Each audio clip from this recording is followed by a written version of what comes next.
Hello, and thank you for joining me on A Psychologist Looks at Scripture. I am Peter Doherty, a Catholic priest and a psychologist, and I am pleased that you can join me. In this podcast, I draw from my background in psychology and scripture studies to provide fresh insights into the Gospels. Even though the Gospels were written 2,000 years ago, I try to apply the Gospel teaching to contemporary realities we are living. The Gospels consistently invite us to deepen our faith, find new wisdom, and grow spiritually. There's always something more to discover. Each of the episodes runs about 7 to 10 minutes. I know you are busy, so I keep my podcasts short.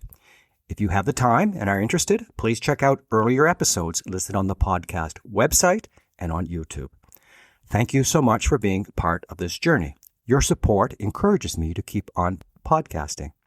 A special shout out, I'd like to reach out to my listeners in New Brunswick, Canada, and Bathurst. Thank you for joining me. Please let me know if you have any questions or comments. They truly matter. They help this podcast be relevant to my listeners. The Gospel story today is from Matthew chapter 3, verse 1 to 12.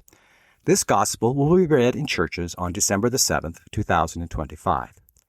The Gospel today and that of next week introduces John the Baptist and the critical role he played in the ministry of Jesus.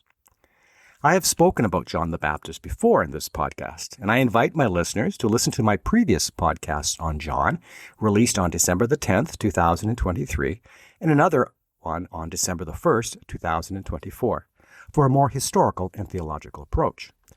In this podcast, I want to take a different approach. I often use this approach to help me gain an understanding of the person and their teachings.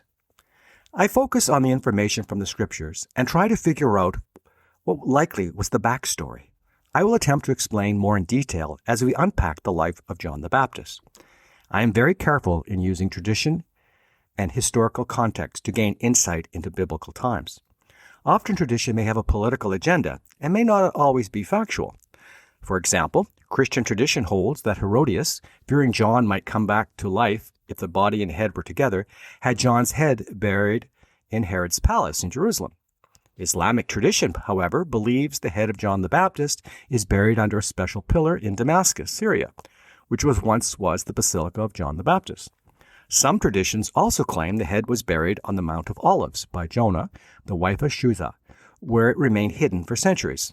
Various relics purported to be of John have been claimed in several other places, including France and the Amiens Cathedral, Turkey, and other parts of the Middle East. I think you can see why I will not be commenting on where John the Baptist is buried. The good news is we can gain more reliable insight to what the world was like from historians who lived and wrote at the time or shortly after the life of Jesus. Examples are Flavius Joseph, a Jewish historian of the late 1st century, born 37 in the Common Era, who wrote about Jewish history and mentions Jesus twice in his works. Although parts of his references to Jesus are debated as possible Christian additions, many scholars accept some mention of Jesus as authentic.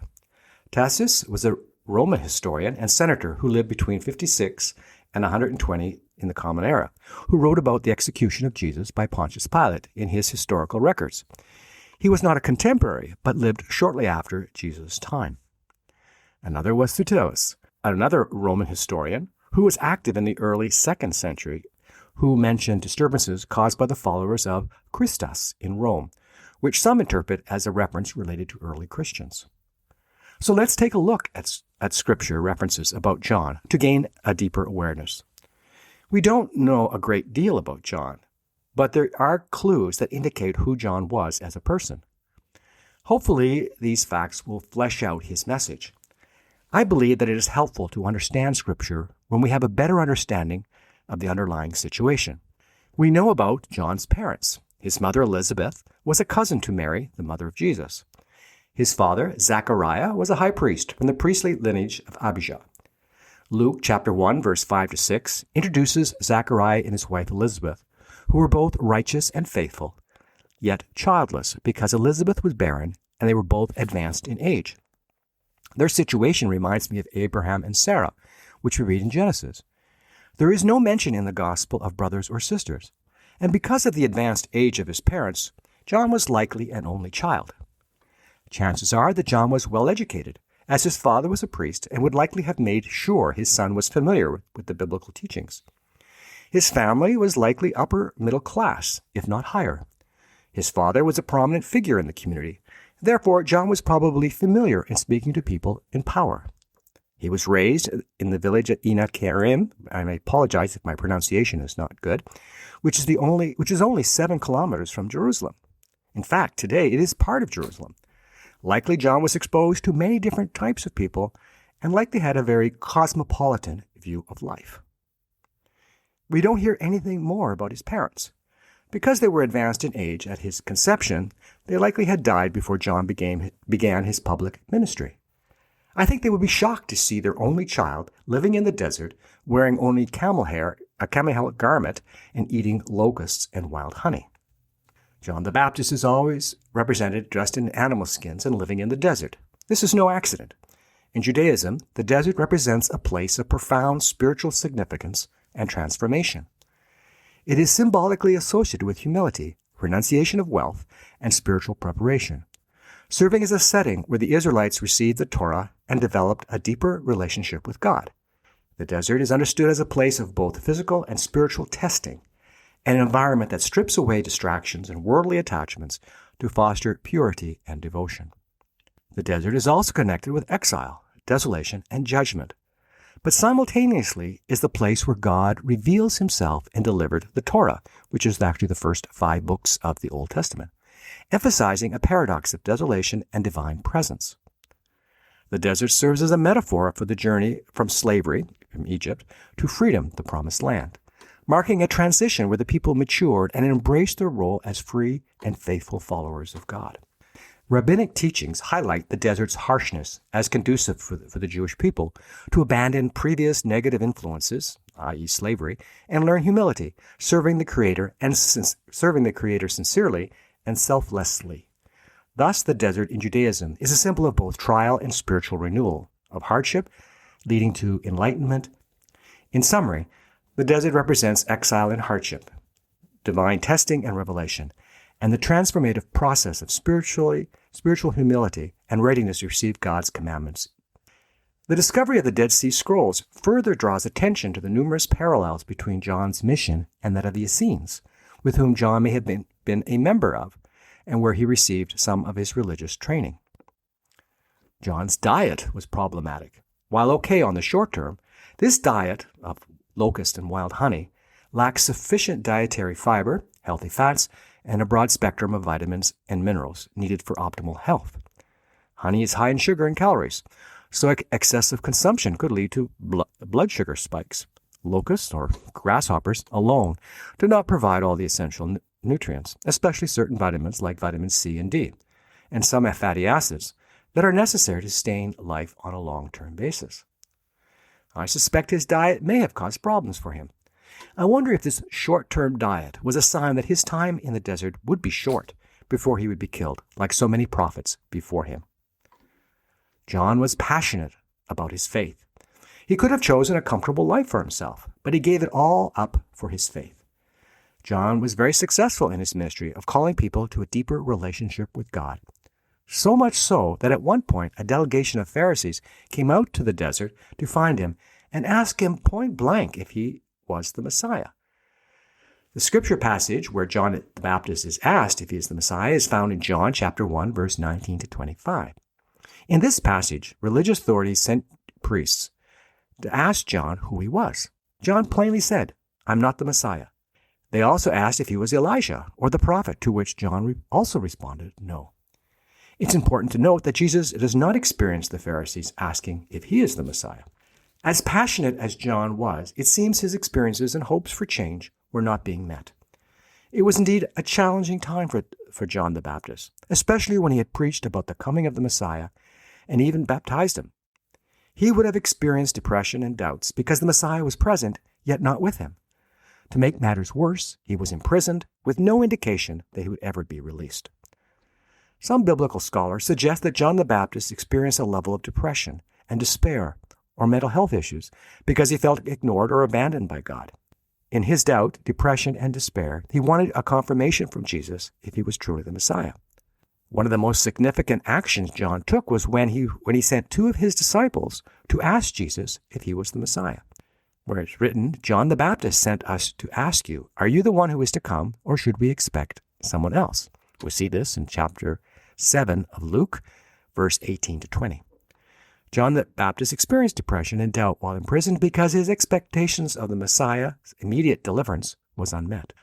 What is very thought-provoking for us was the answer Jesus gave when he said to them, go and report to John what you have seen and heard. The blind receive sight, the lame walk, those who have leprosy are cleansed, the deaf hear, and the dead are raised. And the good news was proclaimed to the poor. Blessed is anyone who does not stumble on account of me. Again, we see this in Luke chapter 7, 22 to 23. Jesus is letting John the Baptist come to his own conclusions. I won't say much more, as the paragraph is part of next week's podcast. I don't blame John the Baptist for being discouraged and perhaps confused. It makes sense. He, like everyone else, had to work out his journey of faith. Adult faith will always have its periods of doubt. It's what one does with those doubts is what truly matters.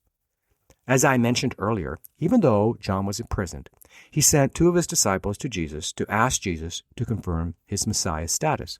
John was still active despite experiencing doubts. Reverend Colin Sedgwick, a Baptist minister, acknowledged John the Baptist's struggles with faith, even when he experienced imprisonment. Theologians like Charles Spurgeon metaphorically identify John the Baptist as a figure representing prophetic suffering or depression in ministry, emphasizing the spiritual depth behind such struggles. Depressions and doubts are very common in deeply religious people. We can talk about Christian joy, but there will always be periods of desolation. We ought not to act surprised when we feel depressed. Many saints talk about this. The Dark Night of the Soul, written by St. John of the Cross, is a spiritual and mystical treatise describing the soul's journey through profound spiritual purification and transformation. It metaphorically depicts a dark night, represents a phrase where the soul is stripped of attachments to sensory pleasures and consolations, enduring a period of spiritual dryness and desolation. St. Ignatius of Loyola did talk about depression, particularly in the context of what he called spiritual desolation.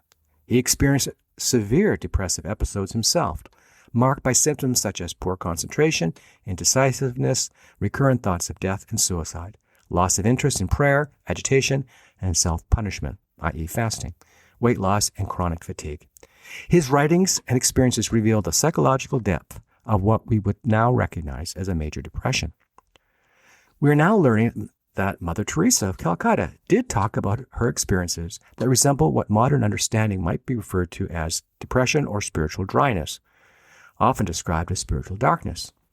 In her extensive personal writings and letters, she expressed profound feelings of emptiness, loneliness, and a sense of God's absence, describing a painful longing for the divine presence while feeling abandoned and emotionally desolate. So in conclusion, John the Baptist and many saints warn us that we will experience times of desolation and depression. These dark times are painful, but they do not mean that God is absent or that we have done something wrong. Rather, let us dare look at these times as opportunities for spiritual and personal growth and shifting of priorities, a stripping away of beliefs, actions, and expectations that will ultimately block our path to spiritual growth. Thank you for joining me today. Next Sunday, I'll be sharing a new podcast episode on Matthew chapter 11, verse 2 to 11, where we will hear more about John the Baptist and the unique role he played in the ministry of Jesus. If you are new here, I invite you to check out previous episodes on major podcast platforms or YouTube. And for my regular YouTube listeners, please consider subscribing and sharing the podcast with friends who love Scripture. Also, I invite my YouTube listeners to leave a note where you're listening from. I'm always curious to know how my podcast is being received. New episodes come out every Sunday, focusing on the week's gospel. Your feedback is always valued and helps our community grow. A big thank you to Heather Patel-Doherty and Richard Coulombe for their wonderful help in preparing each episode. If you have any questions or comments, feel free to email me at peter.doherty, that's DOHERTYOMI, @gmail.com. May God richly bless you.